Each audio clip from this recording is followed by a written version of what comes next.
If you're a lover of physical media, a true disciple of the disc, forget streaming algorithms and drop yourself into Bridgeport, Connecticut. Here, off of some unassuming stretch of pavement, sits the Archive, a haven for forgotten formats and tactile treasures. Rows of DVDs, Blu-rays, VHS tapes, records, and oddball relics from every dusty corner of film and music history. For the weary traveler, it's not just a store, it's a museum of obsessions, a church of the analog. And if you know what you're looking for, it might just change your night. What brought me to the Archive was my search for LaserDiscs. When I was a kid, I went over to my cousin's house and they showed me Terminator 2 on LaserDisc.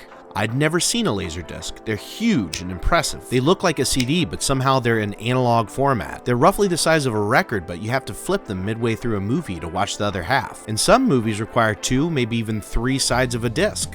Now, it's easy to call something like this cumbersome, but I'll throw this out there. There's certain movies that never made it past LaserDisc, and there's some movies like Star Wars where the best and clearest versions of Han shooting first exist only on LaserDisc. Whether you're looking for movies or music, what you'll find at the Archive is a highly curated selection of really cool stuff. They've got a ton of books here too. I would say for the most part, what they seem to focus on is very good cinema, but also very pulpy cinema, and then just a selection of horror, action, sci-fi, just good stuff. It's really hard to explain, but it's more like a curated feeling here. Going into this shop feels like you're watching a movie really, really, really late at night. It's like watching a movie on the IFC that might be just a little bit too mature for you. It feels like the ideal basement of that film kid you knew in school that was always just making movies with their friends. You can definitely find things that were widely commercially available, especially in the discount bin, but what I like so much about this store is they have so many movies I've never even heard of. They also have a ton of films that are in the rankings of, hey man, you gotta watch this film, but it'll probably mess you up for a couple of days. They also have a huge archive of very rare and cult classics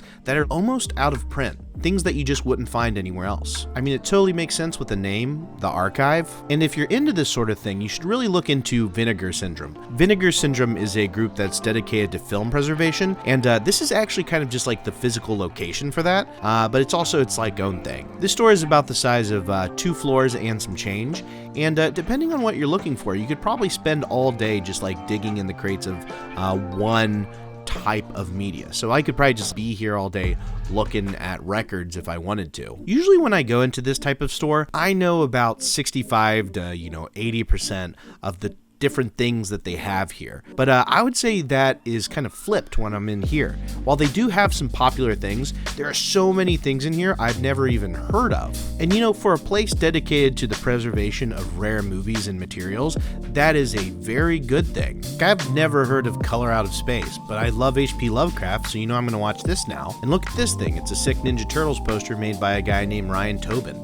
It's amazing. And this looks kind of cool. I think it's an Italian film on Betamax. Neat. If you're even vaguely interested in this sort of thing and you're in Bridgeport, Connecticut, you should definitely stop by. If you go on a Sunday, you can stop by Monger's Market and pick up a pizza at Brewport. I ended up picking up this copy of Cat People. I'm going to be completely honest. The reason I bought this is because I heard a parody song called Cat People by a guy named Brad Neely. I had no idea that Giorgio Moroder and David Bowie actually made the soundtrack to this. Anyways, look up Baby Cake's Cat People.